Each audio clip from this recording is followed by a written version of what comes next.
Dr. Norlyn Bodkin. He is the professor of botany at JMU, and he's also the director of the JMU Arboretum.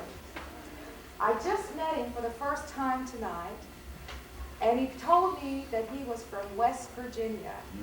Now, I've heard a lot of West Virginia jokes since I've been here. Watch it. But I'm not going to tell one. I swear I won't. He did tell me that he's been at JMU for 26 years, and he's only 39 years old. Now, I don't think they believe. I don't think they wait for that. My name is Vicki Glover, and I'm a member of the Greener Harrisonburg group, who is supposedly helping put these sessions on along with a few other people. So if you'd please welcome Dr. Bodkin. I'm sure you'll enjoy his talk.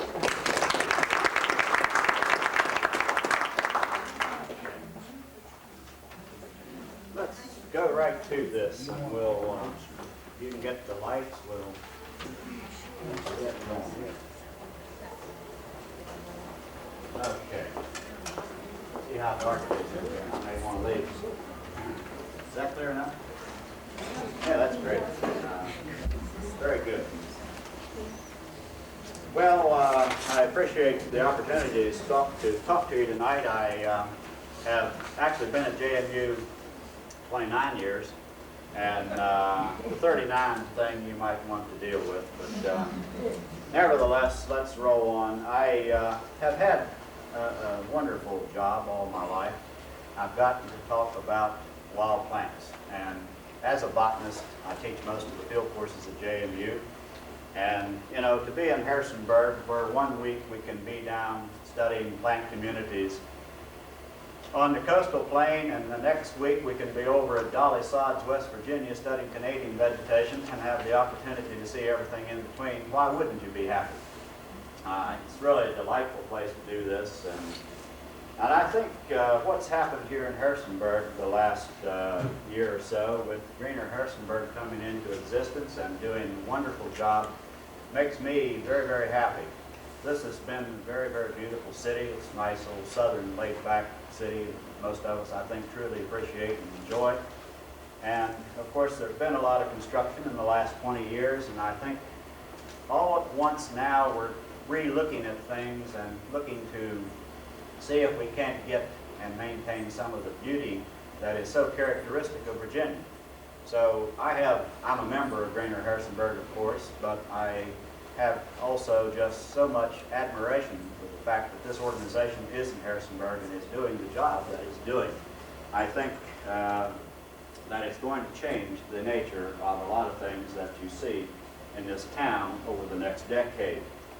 Now, using native species in planting gardens, your own personal garden, and of course, as you see, I start out with a shot of the gate of the JMU Arboretum.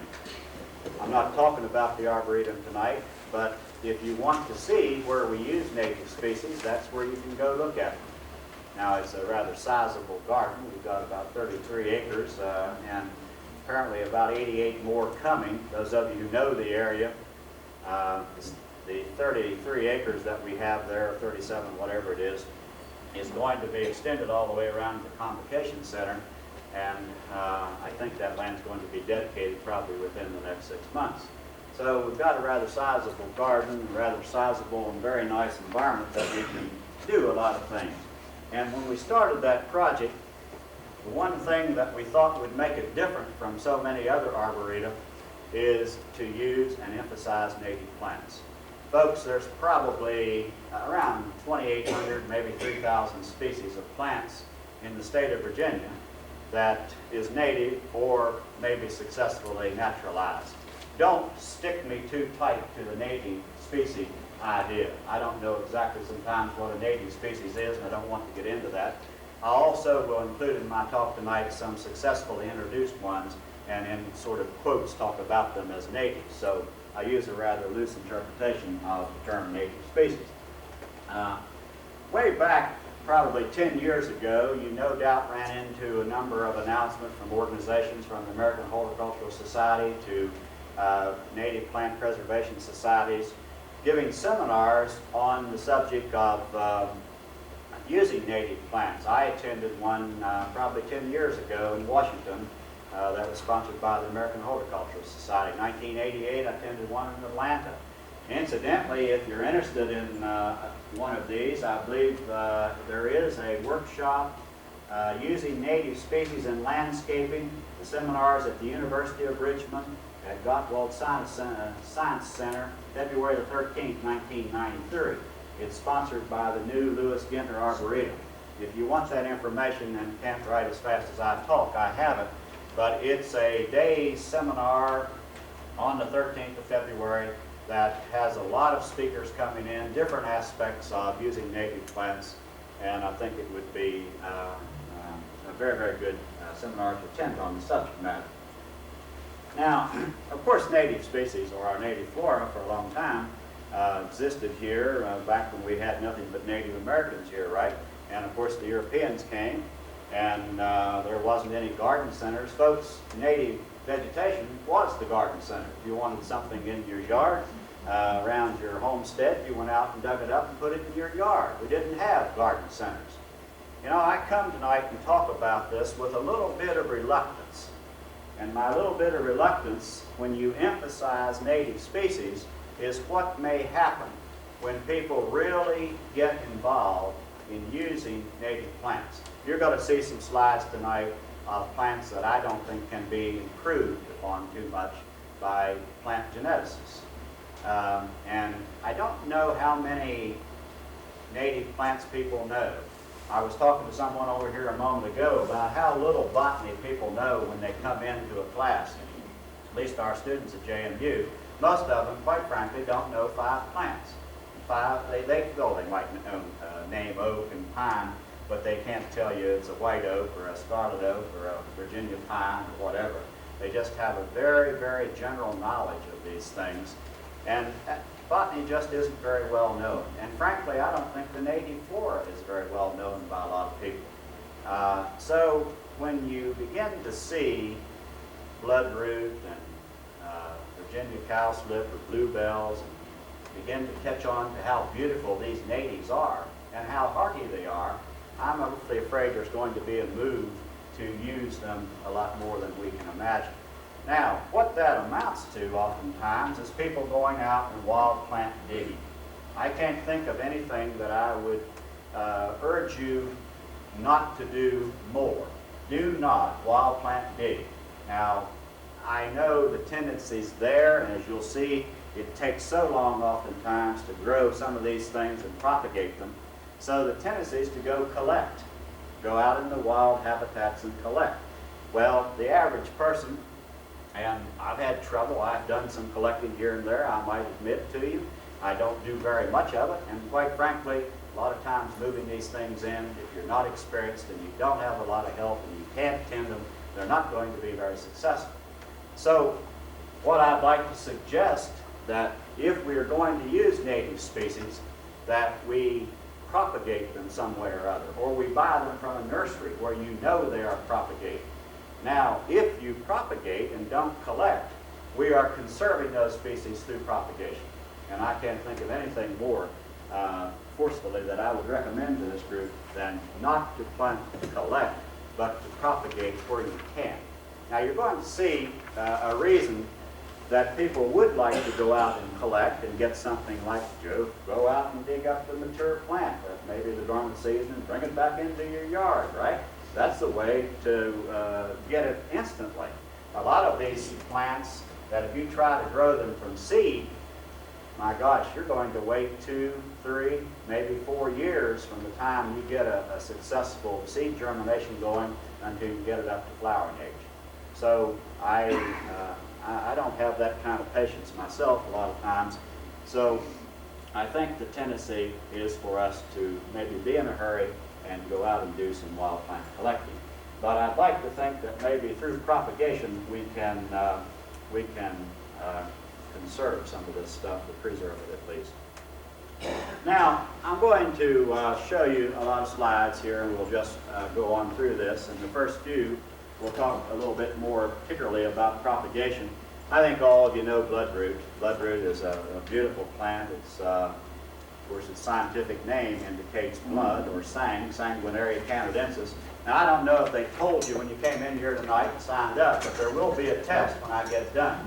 I always ask people to know the scientific name of the blood group, Sanguinaria canadensis. So I'll give you a 5-minute study period at the end of this, but you will be expected to know binomial names. Well, you might wonder about binomial names. For example, this plant right here. I have had more calls about this little plant. Probably, if you've passed by the Arboretum, you've no doubt seen that plant. And incidentally, somebody trimmed 2 of them for Christmas decoration. They trimmed the center stalks and leaders out of 2 of the hardiest ones. Didn't take them down like they did the Christmas tree 2 years ago. But anyway, that plant is one of the hollies. It's a deciduous holly, commonly called winterberry.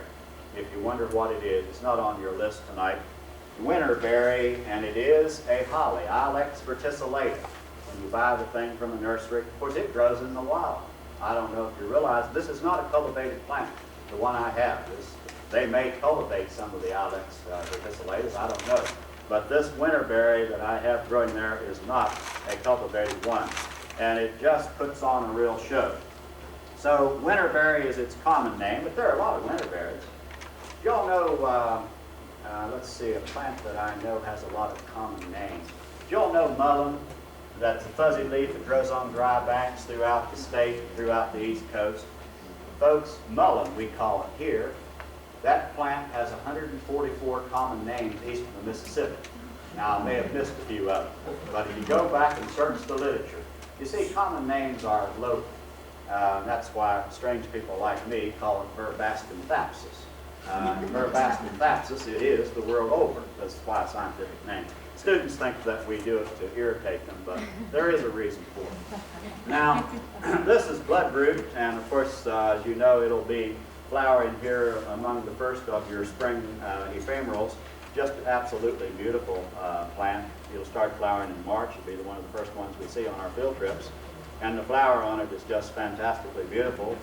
It's in the Papaveraceae or family. It has nice characteristics.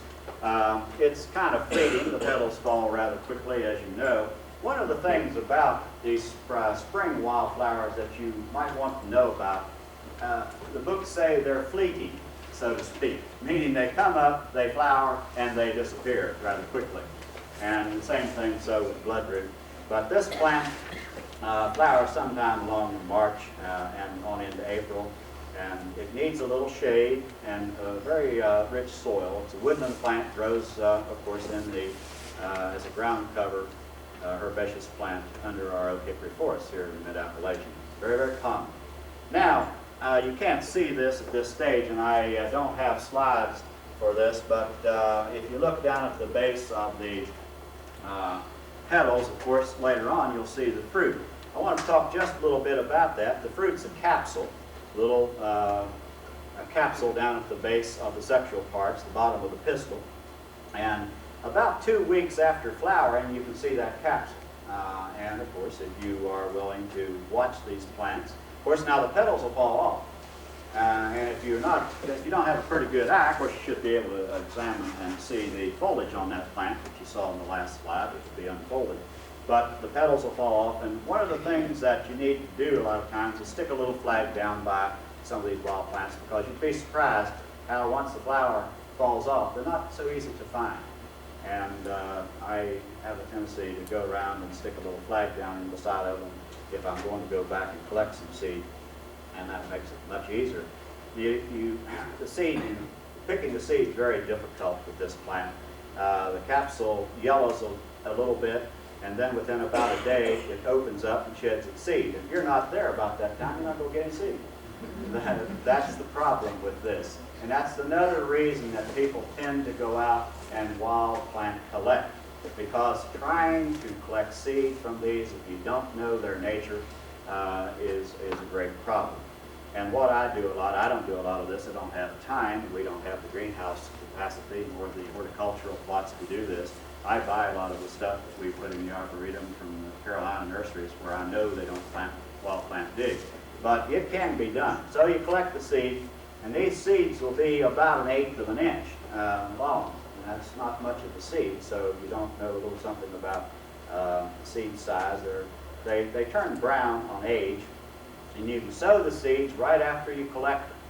Now, if you wanted to do this, you can collect those seeds, sow them in a flat right after you collect them, and of course, you sow them outdoor. You don't put them in very rich soil, mixed with humus and rotted manure and so forth.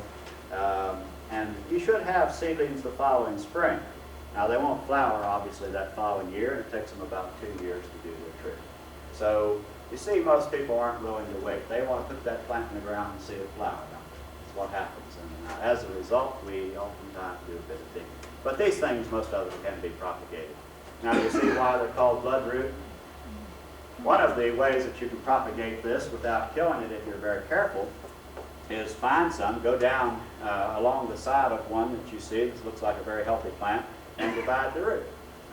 It's a very easy method of cutting, and if you're careful, you probably won't destroy the plant. Sometimes, as a matter of fact, it stimulates it to divide the root stalk. I wouldn't, want to go out and make a habit of it, but if you get this in your own yard and you get it established and you want to divide it in your own yard and move it someplace else, that's certainly a very definite way that can be done.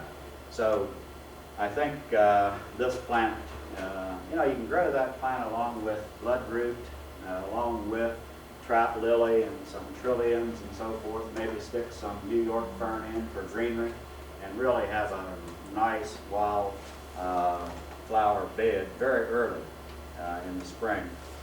Throw a few Dutchman's breeches in for good measure, and you'll see all these plants as we come along here in just a moment. Well, I'm not going to spend this much time on each one, but this is trout lily. Some people call it fawn lily. It has fawn markings on the leaves, as you see, Erythronium americanum and the Liliaceae, obviously, in terms of the leaf characteristics. You can tell that. Flowers in March and April.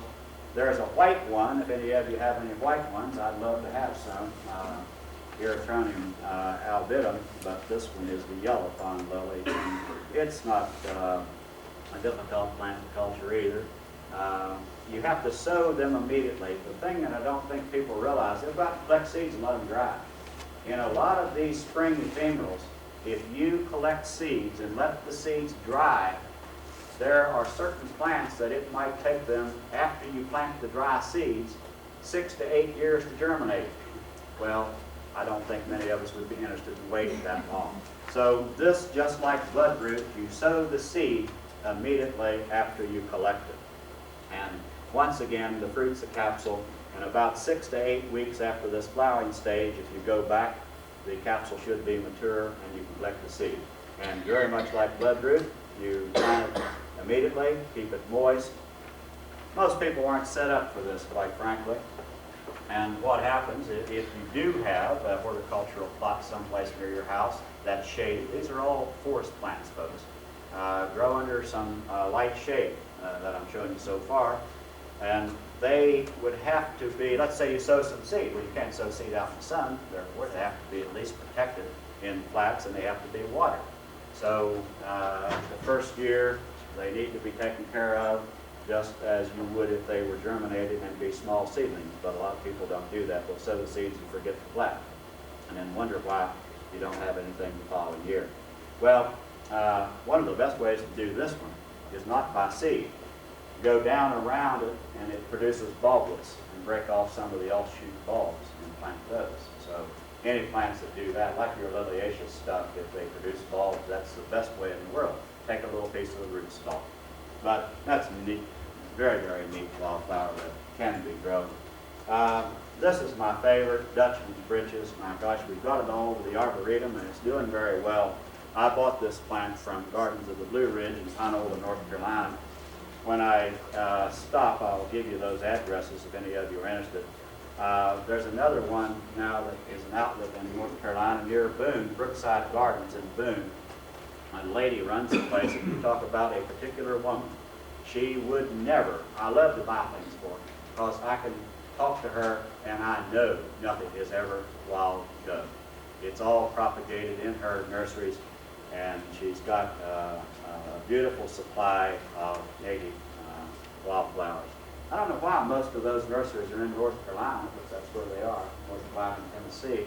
I don't think we have very many outlets around here, if any, for native species. Anyway, this is Dutchman's breeches. Don't you wonder why this thing evolved to a point where you've got the petals formed like a pair of Dutchman's breeches? Now we can talk about three plants here at the same time. This is squirrel corn.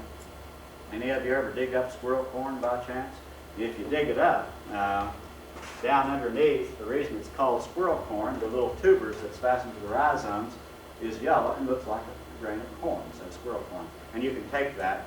Matter of fact, you can dig a plant up if you want to do that. Take off a few of those tubercles on the bottom and plant them and put the plant back in the ground and then hurt it. If you are doing it carefully, that is. Anyway, that's squirrel corn. This is the same genus. And of course, the other one that flowers later. Your squirrel corn and Dutchman's breeches flowers early in the spring. It'll be flowering in April and May. And this wild bleeding heart, this shot was taken up at Dolly Sods.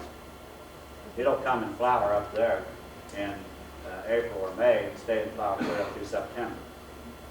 So it's a neat plant that you can get going. Oops, I'm going the wrong direction. Now there's a lot of commercial dicentras. This is Dicentris spectaculus. I just thought I'd throw one in to show you the relationship. The last three that I showed you, Dutchman's breeches, squirrel corn, and wild bleeding heart, are all natives, and they grow commonly in very moist woods and really aren't hard to propagate here. I've never tried to grow these from seed. Once again, the rootstocks on these can be separated. Well, this is twin leaf, named after Thomas Jefferson, Jeffersonia diphylla, named after our third president. You see why twin leaf. Jeffersonia diphylla, di, two, phyllis, leaf, right? So two leaves. Flowers, and remember I keep mentioning capsule. Now there the petals have fallen off, and this is the capsule that bears the seed of that plant. And they're pretty easy to locate. And one of the reasons is these petals don't last very long, folks. They come out and talk about a fleeting spring wildflower. One day they'll be in full flower and very, very pretty, and the next day they're gone. So if you want a plant that lasts a long time, you don't get this one. I think this is kind of neat. The leaf arrangement and these nice little capsules sticking up wherever there have been flowers. And of course there's another Dutchman's breeches. They make a nice combination. So anyway, we have Thomas Jefferson's plant. Now, the ones I've had the most success with in the Arboretum probably are the Trillium. They're easy. And they do really, really well, and they also seed themselves down. Now, this is large flowered Trillium, Trillium grandiflorum, and this is a younger flower. As you know, they turn purplish red when they get old. So we have this one all over the Arboretum, doing quite well. And Wake Robin, the ill-scented Trillium, red Trillium, purple Trillium, whatever you call it by common name. Trillium erectum. This is very easy. You've got it. If you ever go to the Arboretum and want to see these Trilliums, if you go on the lower path down near the culvert back there in the Greener Valley, if you look off on either side, we've got 7 or 8 of these things doing quite well. This, of course, is painted Trillium. And of course, they're just beautiful plants. Trillium means tri, right? You got 3 leaves, 3 sepals, 3 petals, 6 stamens, and a 3-parted pistil. They know what they're about, don't they? They hold up their name. Isn't it nice to have a scientific name that means something to you? Trillium, parts in threes. Now, I emphasize this, and watch this.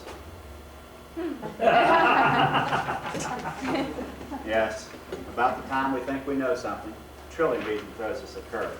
Here's one with 4 parts.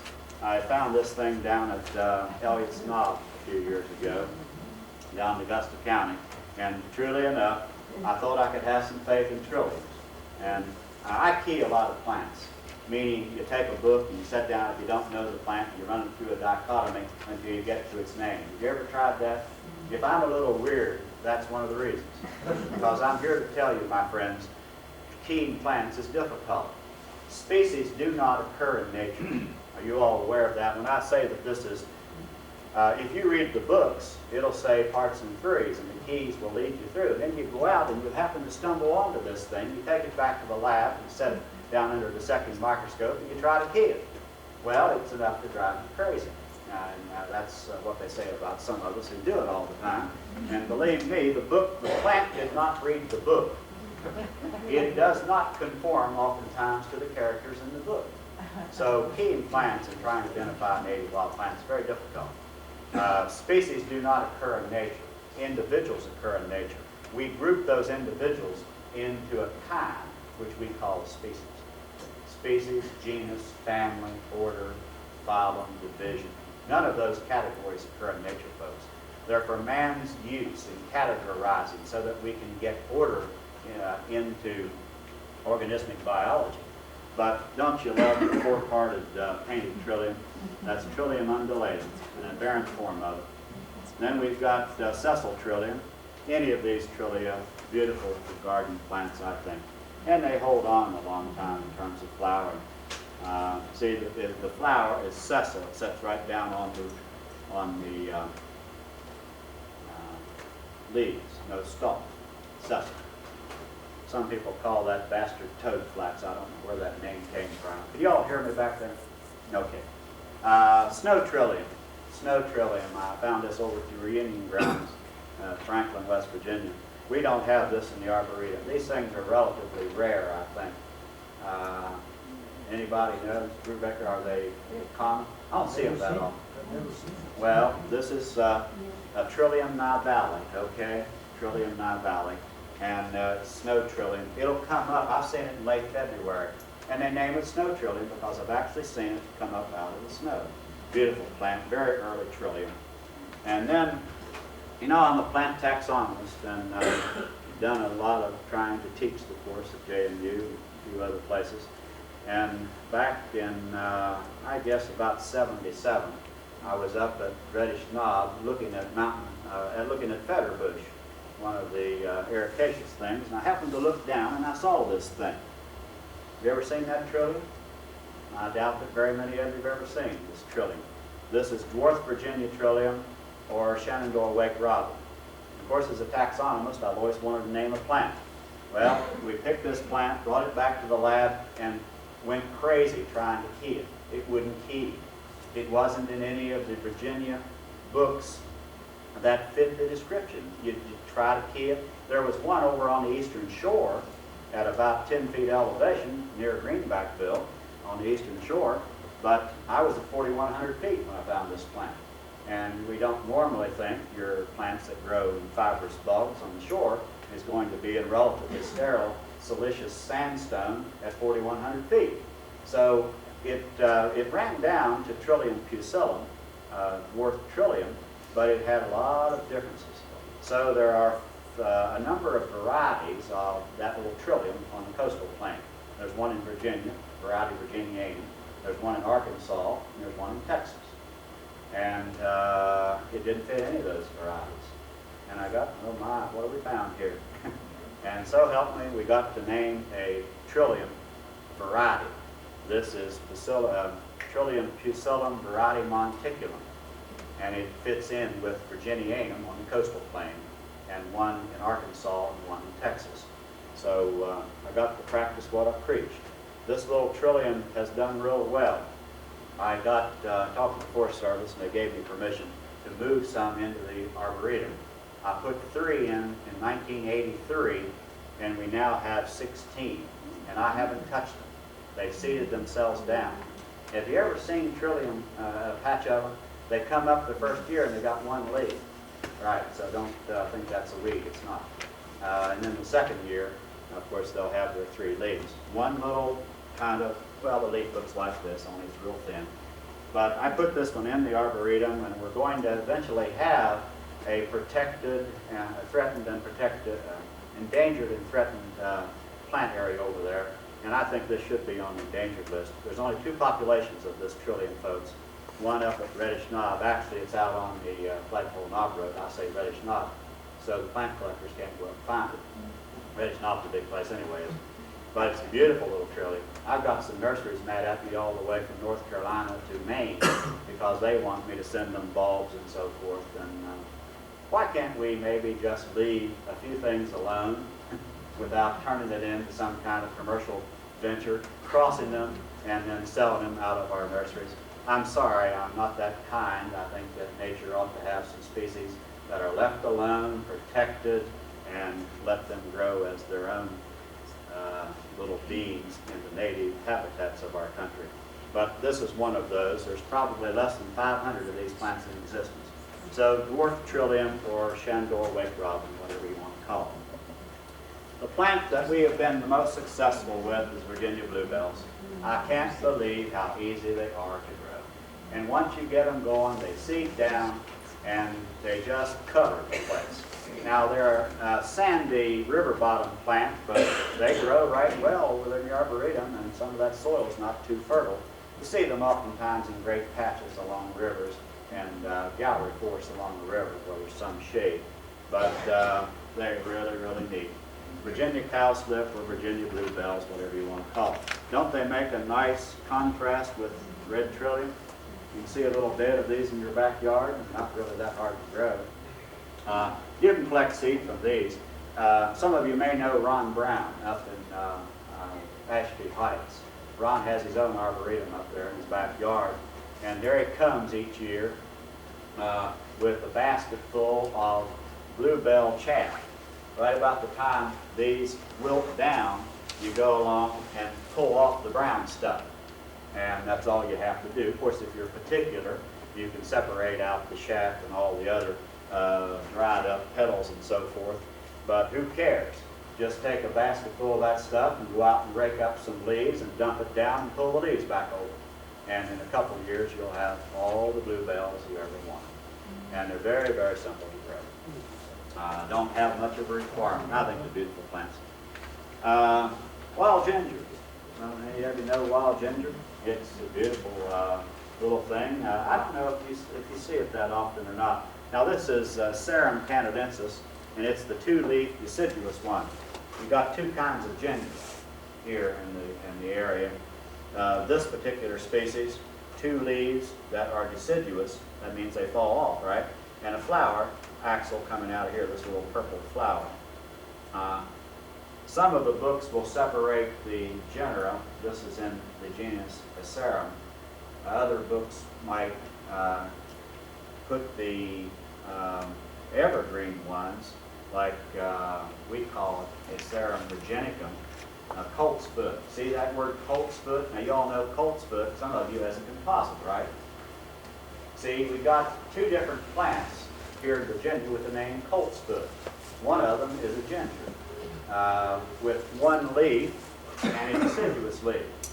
So that's a Serum virginicum, or commonly called colt's foot. Now there is also a yellow composite, right? Aster family. Remember that thing that looks like a dandelion and flowers early in the spring alongside the red? That's also colt's foot. So once again, I'm trying to, I guess, support my position that you have to know a few scientific names. Some of the books will call the deciduous gingers the genus Hexastylus, but I don't know who's right. There's a lot of confusion in plant taxonomy codes. But wild ginger is pretty easy to grow.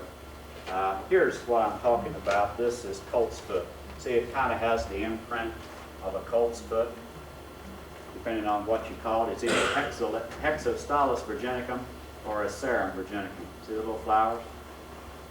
The books will tell you that these ginger flowers are ant-pollinated. I don't know whether ant-pollinated or not. I'm kind of a strange, I guess I hold up my field well. If the book says it's ant-pollinated, I think you ought to collect some ants, take them back to the lab, put them under the dissecting microscope, see if they have any pollen on them. And I've done this, and they don't have any pollen on them, so I question the statement about whether they're ant-pollinated or not. It gives me something to do. Anyway, these gingers are nice, and they can make a nice ground cover if you get enough of them. Jack in the pulpit, what a neat plant. Now, you know, students will come in class and you talk about the structure of a flower. Now everybody knows that flowers are made up of four parts, right? Sepals, petals, stamens, and a pistil. Isn't that the way the thing normally runs? Sepals, petals, stamens, and a pistil. Beautifully exemplified by your trilliums a while ago, right? Well, then you throw something like this up. And I don't see any sepals, don't see any petals. For that matter, I don't see any stamens or any pistils. The stamen and the pistil. Stamen's the male part, as you know, and the pistil's the female part in the middle. No, this thing's different. You have modified leaves into a spade and a spadix. The pulpit made by this thing, let's go to the next one. Okay, there we go. Here's the pulpit, right? This is a modified leaf that forms the pulpit. Of course, if you look down inside, open this thing's skirt up, here's the spadix. So, entirely different flower arrangements, right? Absolutely. But anyway, you know, I think a male chauvinist named this plant. Now that I think about it a little bit, don't you? Jack in the pulpit. You want to know why? Let's open this up and look down here. Okay? On the shaft, or the spadix, the sexual parts will be located down inside this. All right? Well, if it's a pistil, pistils have ovaries, and I don't know too many jacks that have ovaries. So, I don't know what that relationship is. Anybody know? You know, sometimes you'll open these up and they have only stamens on them down inside, little male structures, okay? So it's a jack in the pulpit. Another one you might open up and it has only the pistils. But what do you see in jack in the pulpit later on in the fall? Remember those red berries that hang onto this stalk? Folks, the berry is the bottom of the pistil, the ovary. An ovary is a ripened, mature, I beg your pardon. A berry is the fruit, right? The bottom. A fruit is a ripened, mature ovary. So, obviously, there's no jacks there, so maybe we should call it Jackie in the pulpit every so often, just to give everybody a little credit. I think it has a little something to do with nutrition. I think sometimes if you don't have them in very rich soil, they'll be mostly jacks and not have any pistils or female parts. And it seems to vary a bit with that. It's either that, or they're in the process of evolutionarily changing to be dioecious plants. One male and female. So I don't know what it is. All I know is maybe we should give a little credit for Jackie in the pulpit every so often. Do y'all know skunk cabbage? If you want a couple of these plants like this, Jack in the pulpit gives you that spadic arrangement. This is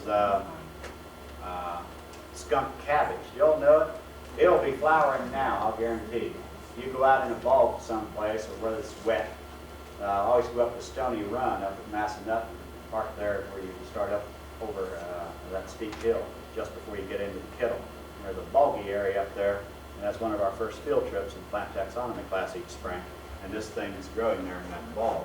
You see the pulpit, down inside is the spadix with the sexual parts on it. Here are the young leaves of Jack. Now, this thing's pretty easy. You can go down and cut off a little piece of this and take it back and put it in some moist stuff and get it to grow.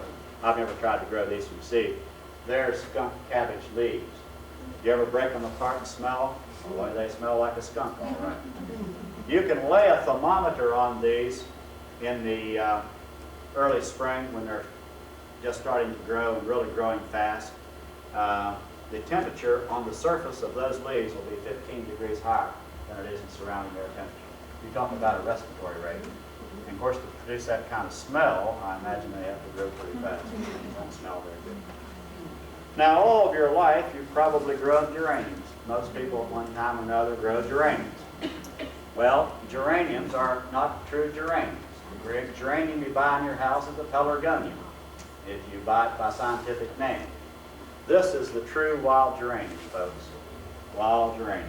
One set of petals. I think they're beautiful plants. Down here is the leaf, obviously. And there's the flower again. We have a lot of those in the Arboretum that just came up naturally, so you see a lot of geranium. Flower in April, May. And the fruits are very hard to collect the seeds therefrom. There's schizoid parts down here at the base, and they unfold, and if you're not there at the time, you're going to miss it. So it's not a good plant to try to grow from seed. You probably need to buy it from some nursery someplace or other that supplies these plants. Then there's a little thing called geranium moly. You ever heard of dove's foot?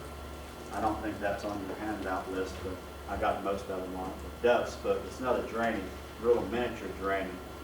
Fantastic little plant. The one in your yard, you have a weed in your yard that looks like a geranium called Heronsville. Oh yes, Heronsville. It's a neat plant too. But geraniums are nice. This is one of my absolute favorites to get going. And this, of course, is fire pink. Fire pink is in the Caryophyllaceae or pink family. It's not pink. We call it fire pink because the petals are pink, like pinking shears. See? Each one of them has a notch. Okay? To me, it's one of the showiest reds that you'll ever see in nature. Flowers in May and June and grows, and you know, you have to put it along the Yucatan area. You can't grow it in the woods, sort of in partial shade. But it's easy plant to grow. Fruit's a capsule, and you can go out and collect seeds and get these to grow. You need to flag it. This will be gone, and this green stem that sticks up there looks like a lot of other green stems that stick up out of native habitats. So one of the things, if you are going to ever collect seeds from native plants, you really do need to learn to flag them when they're in flower, so when you go back, you know what you're doing. Very, very difficult. I think that's one of the reasons people don't try to propagate them. Anyway, cuttings can be done with this. I think that's probably the best. Just take off the dirt, upper third. Once the flower goes down, cut it off and put it in some moist sand with a mister, and they will root. So that's the best way to do fire pink. It's a silene. You all may know starry campion. Here's bladder campion. Campion, bladder campion is a relative, and it's a nice plant too. That's not nearly as showy, but I think it's nice a lot of times to have two of the same group, same genus, right? And the flower, this is too late. I'll just show you this.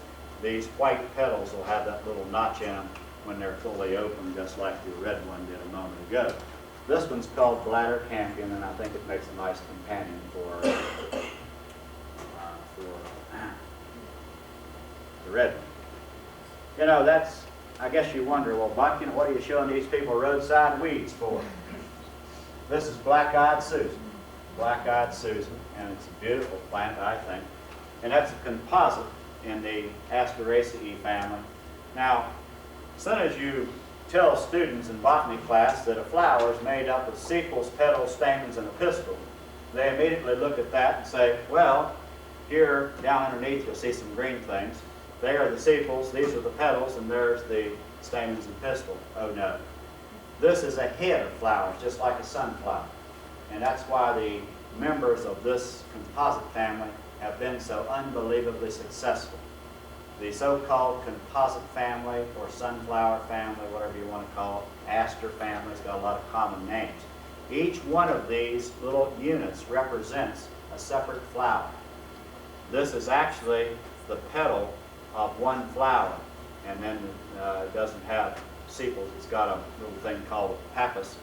And then down inside, you can't see this, of course, but down inside are the sexual parts.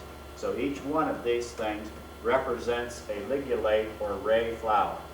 And then the brown flowers are called disc flowers. And you've just got hundreds of individual flowers. So when you look at the top of a composite like this, black-eyed Susan, you're looking at a seed factory in a sense of speaking. And as you very well know from things like marigolds, these things are very easy to sow down, no problems at all. You can dry the seeds and put them in flats in the spring, set them out, and they'll take right off. They're related to coneflowers. You all know coneflower. There are a lot of commercial coneflowers on the market. This is Rudbeckia lanceolata coneflower. Same general arrangement, right?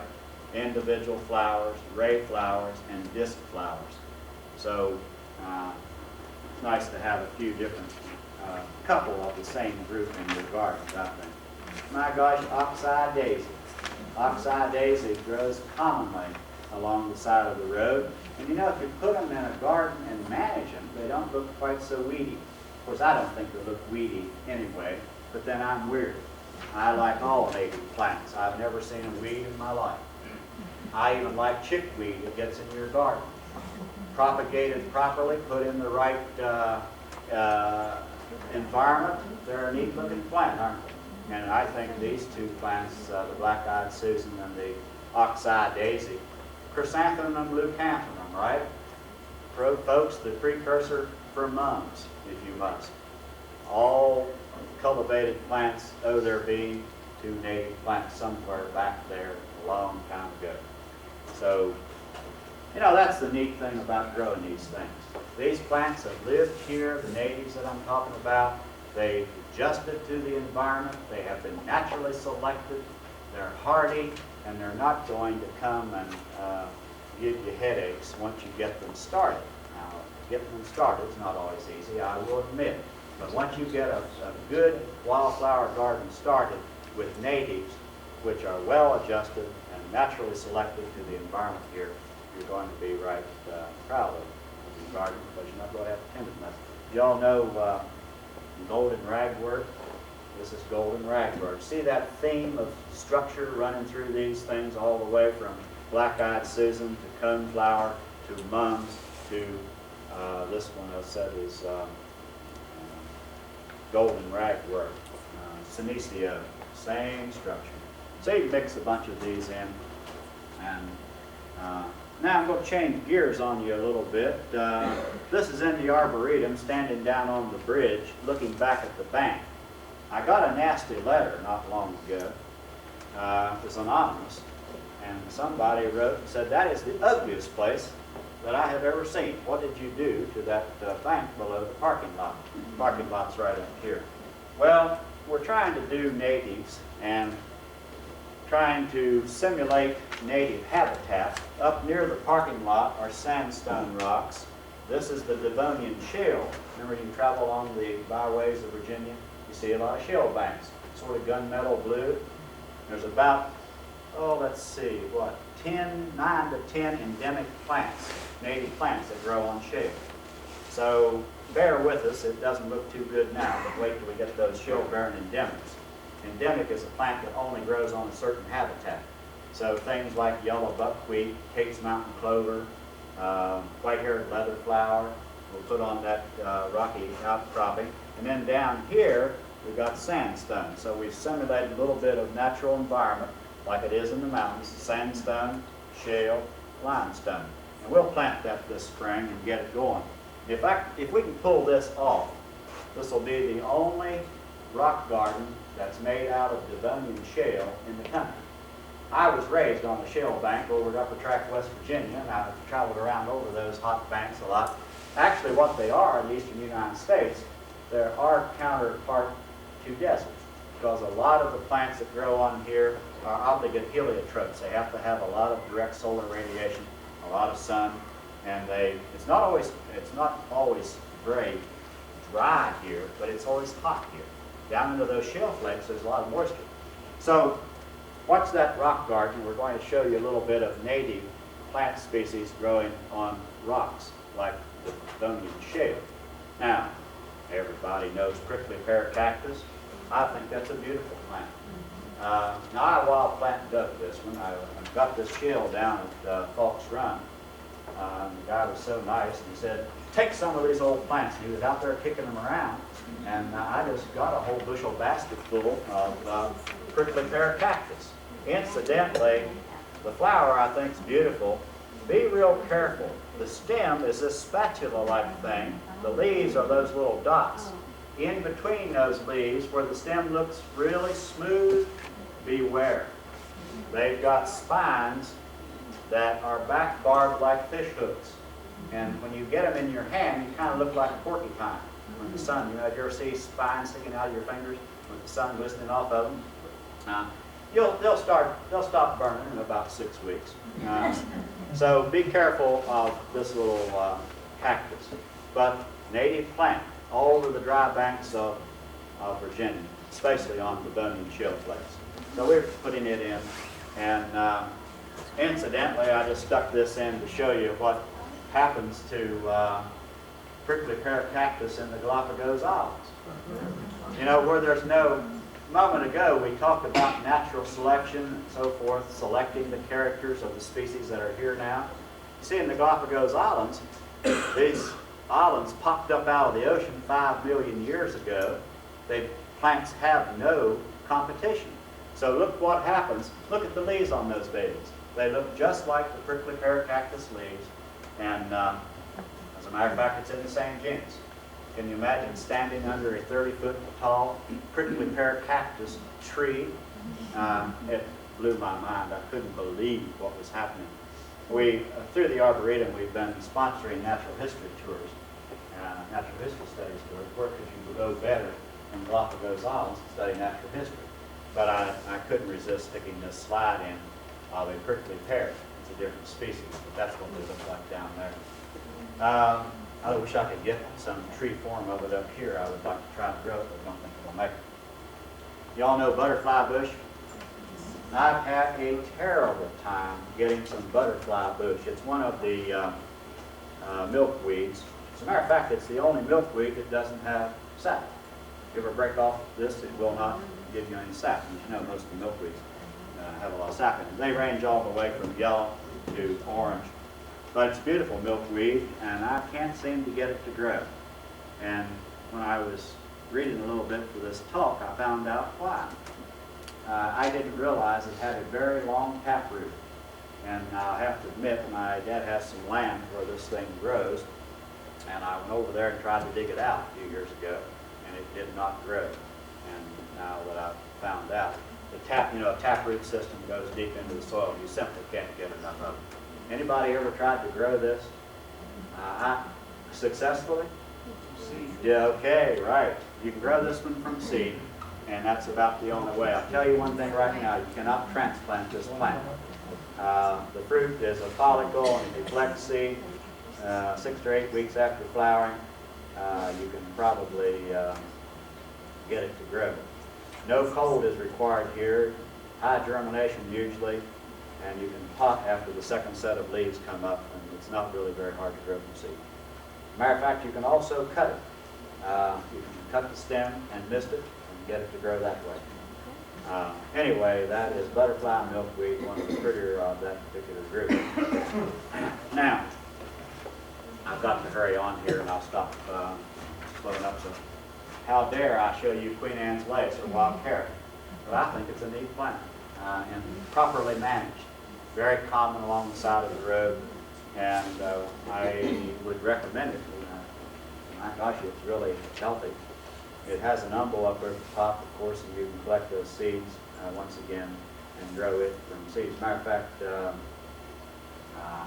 you can do a lot of naturalizing with this. Just get it in there and then mow it, rake it, and keep stirring up the soil, and you can really get it going in the wildflower garden by helping get the seed down into the soil each fall.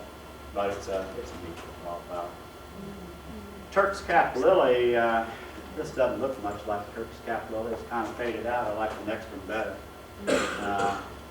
Some of these liliums I think are fantastic, and I don't have any of them. I have 2 Turk's cap, I think, in the Arboretum, but that's a nice plant too. And then, of course, wood lily, Lilium philadelphia, is another one that you can, I think, division of the bulbs probably is the best way. Anybody ever try this from seed? I've never tried it, but I have divided the bulb, and that's one of the ways that you can do it.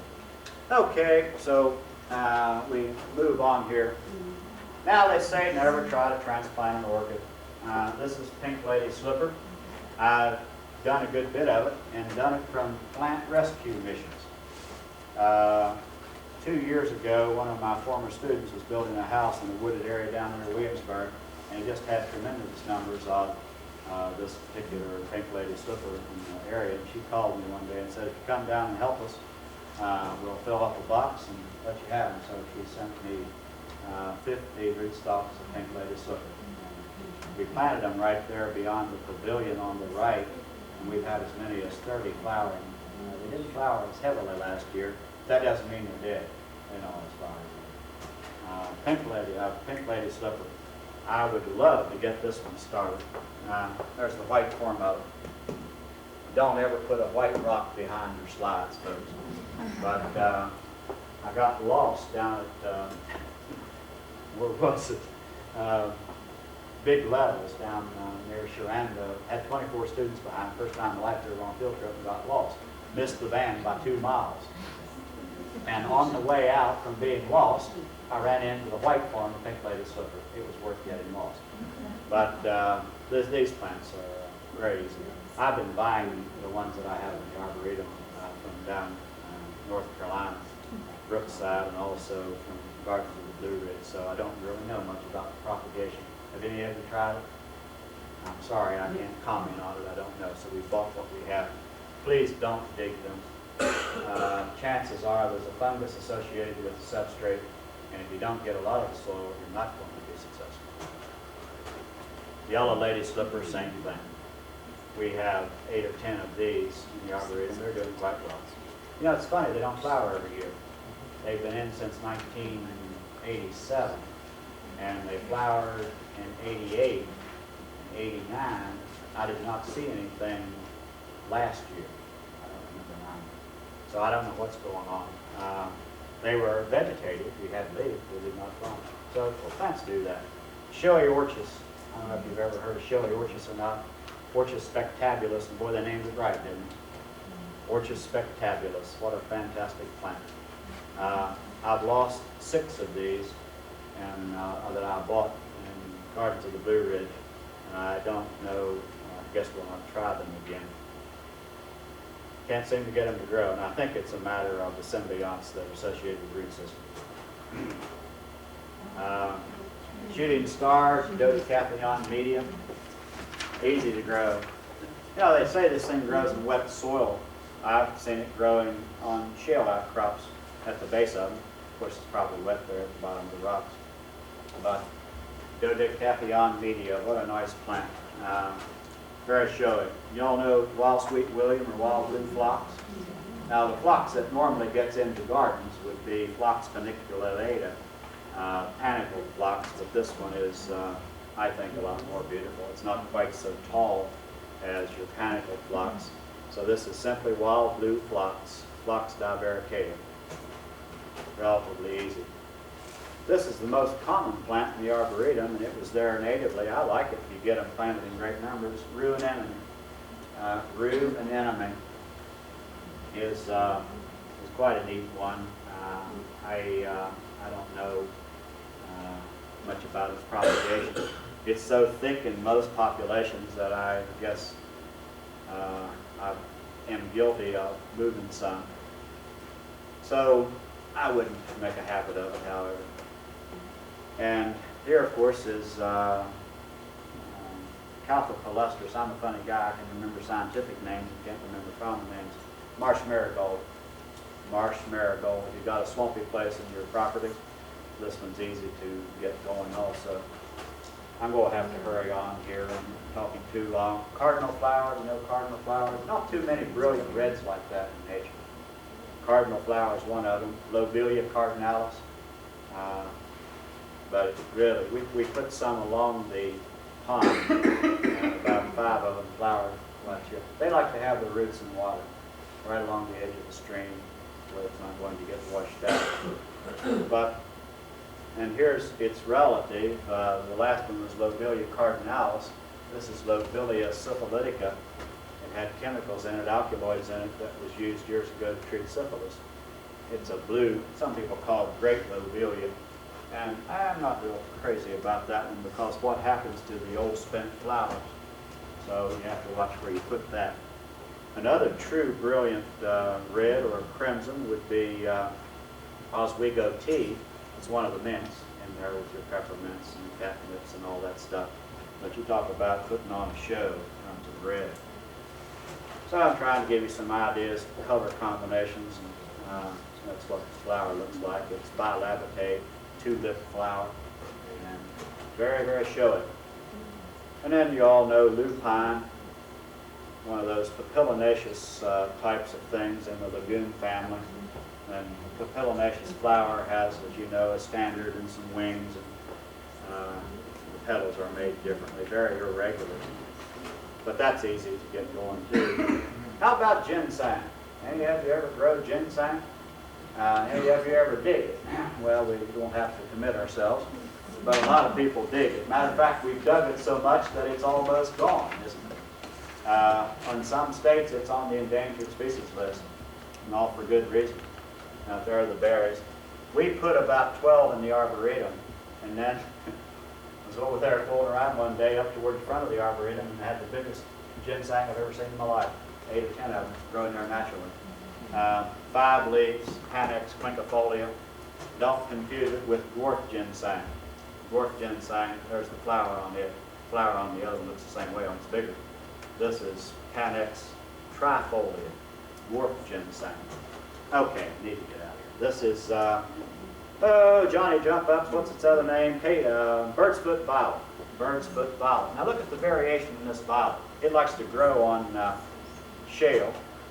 Look, bird's foot violet. A lot of variation in nature, folks. Neither of these plants are cultivated. They're both natives. Do they sell a cultivated bird's foot? I don't think they do. Lots of violets on the market. Be careful of violets. They get started like common blue. They take over. They just run you right out of your own garden. So this is bird's foot. See, this is supposed to look like a bird's foot. But look at the difference in the variation in those. Now, bird's foot violet likes to grow on shale. This is white-haired leatherflower, one of those endemics. An endemic that only grows on Devonian shale. We've already moved some of it in onto our shale bank. And that's what it looks like in flower. And here's what it looks like when it's in fruit. Really neat, even. It's nice to think about that a little bit. And once the thing flowers, too many plants flower, put on a big show for a week, and then zap, they're gone. Well, this thing's pretty throughout the season. The flowers are very neat, and then when it's in fruit, it looks like this, and those last a long time. Okay, yellow buckwheat on shale. That'll be on our bank one of these days. Native plants, everything we're talking about here. The flowers on yellow buckwheat. Now I'm going to change gear. So far I've showed you a lot of flowering plants. Here's a non-flowering plant. Do you all know club mosses and ground pines? This is, oh gosh, I've forgotten. Like a stiff club moss, number 38 on your handout. Lycopodium antennae. Now it grows along the surface of rocks, and you can, I wouldn't mind to divide this. You can propagate this by dividing. Just simply take a little piece off, don't take the whole plant, and you won't hurt it a whole lot. And take some moss with you and lay it on a rock and keep it moist, and it should be okay. And you touch it, it's just as stiff as it can be. These are what's left, folks, of the carboniferous plants that form our coal beds. That's all that's left. This group of plants is dying out in all probability. There's another group. See the leaves? And this is the little stalk on top. This is a ground pine or club moss. The common names vary group to group. We've got a bunch of this in the Arboretum, doing quite well. If you want something different, that's different. And then the ferns. Oh my gosh. Didn't someone say God made ferns to show what he could do with leaves? Well, that may be true, because you talk about leaf variation. I've never seen this is maidenhair fern. And any of you bald-headed, the old herbals say that it'll cure baldness, so you can rush out and get some if you need it. Maidenhair fern, cinnamon fern, cinnamon fern. Ferns are really easy. Ferns have a giant rhizome, and you can divide them. I don't hesitate to divide them out in the woods. Divide the rhizome, leave a piece for where it is, take a piece home. Especially if you're putting them in an arboretum. I guess I feel like I have a license. I know that I don't. But at least it's going into an arboretum where it'll be cared for and protected. I have a great deal of reservation about doing it from my own backyard, and I don't do it. Okay, the last group of plants I want to show you are the rhododendron family members. We have bought most of ours from Green and Taylor in Linville, North Carolina. They deal with natives. Native. This is rhododendron maximum, folks. Great laurel. Great laurel. Rhododendron maxima. I must quit here. Here's what the flowers look like. You ever notice how the petals are colored differently on so many plants? Those colorings are called honey guides. And a honey guide is there for a purpose. It'll probably tell the insect pollinator something Now, if you want to be sadistic, take a paintbrush, dab other little colors on here, stand back and watch, and when the pollinator comes in, it crash lands. Or it'll act real strange, it'll buzz around and won't know exactly how to alight. And so those markings on plants that we appreciate so much are there for a reason. This is pink rhododendron, or Catawba rhododendron. 13 miles from Afton Mountain going down the Blue Ridge Parkway, you start picking this one up. This is more southern, and the other one is throughout the Appalachian Range, the white one. These are natives, they're not crossed. My gosh, what they haven't done with the Ericaceae he found. The hybridization and the crossing and the cultivars are almost unbelievable. This is native azalea, pinkster flower. And finally, what is this? Flame azalea, yellow flame azalea. All these are natives. And here's swamp azalea. I don't know if you've ever seen this one. This was very rare. It's got a white sticky flower. And if you go in the Arboretum, you'll see it right down below the Interpretive Center. And smell good, most aromatic thing that you can imagine. Okay, and mountain laurel. I was raised on a farm, and my father couldn't stand to see too much leisure, so we didn't have anything to do. We went up and dug laurel. So I'm now planting laurel. I think things come back around, but I think they're beautiful plants. Mountain laurel, very native. Mountain feather bush up on Reddish Knob. There's so much of that that it's thicker than laurel. Mountain feather bush, Pieris floribunda. The one you probably buy at the nurseries, Pieris japonica. So this is its relative. I like it better because it doesn't have such a long inflorescence and turn brown and stay ugly much of the time. It reaches its northernmost limit on Shenandoah Mountain. One mountain range over, no more mountain feather bush. I don't know much about plant distribution. I've never been able to understand it. My favorite ericaceous plant of all the ericaceous plants, and you can't buy it. This is Allegheny Menziesea. If you ever find this thing in a catalog, would you call me? I've never seen it. Menziesea pilosa.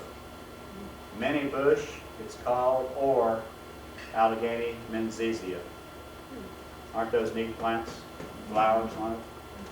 Easy to grow, we've got it going. Then sourwood. Sourwood is the only tree species in rhododendron. And dogwoods. What's happening to our dogwoods? Are they dying like we've been told? I haven't seen any more anthrax in the last 5 years than I saw the previous 5 years. I think when you plant native flowering dogwood out in the open, some nursery stalk may get it, but our arboretum trees are hanging right in there, the native. This is incidentally Cousia dogwood. Cornus Cousia, Summer Stars by Cultivar. I just stuck it in there. Really nice plant. Well, I think that's the end of my discussion. I've gone too long, and I apologize, but I told you you shouldn't ask the college professor to talk to you because we talk too much. Everything I showed you practically is a native species, and they are available. And I would like to emphasize once again that I think we should conserve through propagating rather than collect. And most of us are not willing to collect seed and to deal with it. We don't have the facilities a lot of times, and nurseries are cropping up all over the place that are dealing with these things. Right now, the one that is most common, Gardens of the Blue Ridge, if anybody wants to see the catalog, Brookside Gardens, and then I do a lot of the rhododendron vines from Green and Taylor from Linville, North Carolina. A lot of them in Tennessee, and I certainly don't know about them all. So if any of you want to share information, I'd be happy. But we make a trip, 2 trips a year down to Boone and bring back a couple of van loads of natives. And it's been very successful. And incidentally, as you know, we've got a native arboretum in the area. Use it. It's open from dawn to dusk. It's for you people. It's on James Madison University land. But it is not a James Madison University thing. It's for everybody. It's a Commonwealth project. And incidentally, your tax dollars are not being spent there. That is a donated facility run through the JMU Foundation, so you're not spending tax money on the project. So use it. If you want to see any of these things, most everything that I showed you, except that very large cactus, is growing over there, doing quite well. And if you ever want a tour of the place, give me a buzz. I'll be happy to show you how we are using native species in our garden. Thank you very much.